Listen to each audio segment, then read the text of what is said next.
Types of listening. The first kind of type, the first type of listening is informative listening. Here, the listener's primary concern is to understand the message.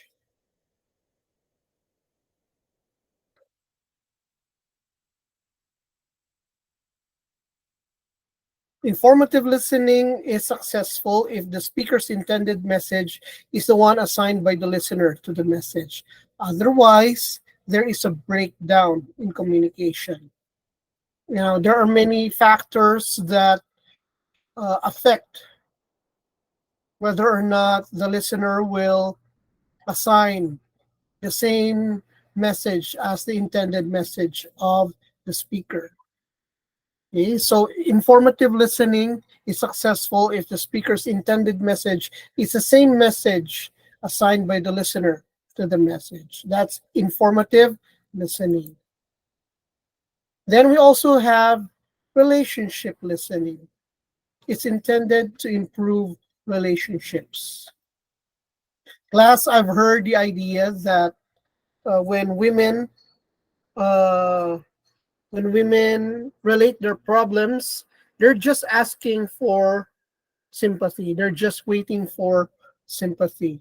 But then when women share with men, I've heard that men have this tendency to provide solutions because, according to some authors, men are problem solvers. So they think that when women are sharing uh, their problems with them, they think they're asking for solutions, when in fact the women are simply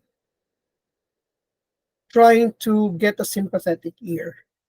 By the way, class, Roman Jakobson and uh,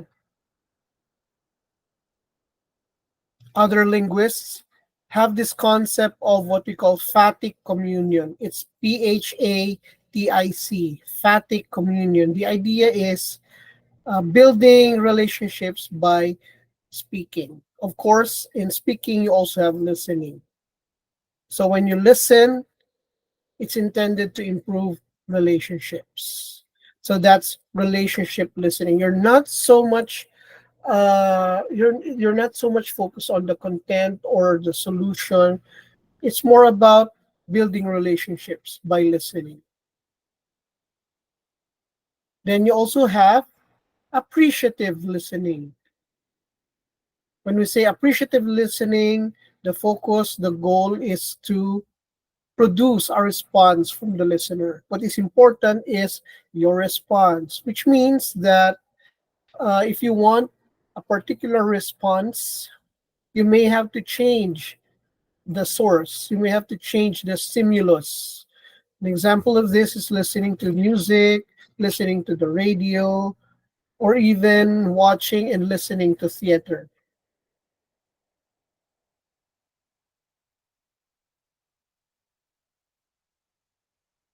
Okay, so that's appreciative listening. What is important is the reaction of the listener. So the whole point is to make the source, what you call this, the source relatable to the listener. That's why uh, we now have a myriad of content in YouTube, in podcasts, in music, in radio, even in new platforms like TikTok. Okay. So what is important is the response of the listener, and the listener changes the source depending on what he or she would appreciate. Any questions so far? Okay, this is quite an easy lecture. Then we have what we call critical listening. Critical listening involves judgment based on the speaker's credibility and logic of arguments. So you listen critically, You try to see whether or not, you try to understand whether or not the speaker is making valid expressions of ideas, and you base this on several skills, what we call critical listening skills, related also to critical thinking and related to critical reading. So this is not about appreciation, this is not about building relationships, this is about evaluating whether or not the speaker is providing sound ideas. Okay. Then we also have discriminative listening. The idea here is being sensitive to changes in the speaker's rate, volume, force, pitch, and emphasis. This kind of listening could also be utilized in all listening types. So it cuts across all listening types, whether it's appreciative, whether it's critical listening. You can involve discriminative listening, where you pay attention to changes and what those changes imply, what those changes mean for you. Maybe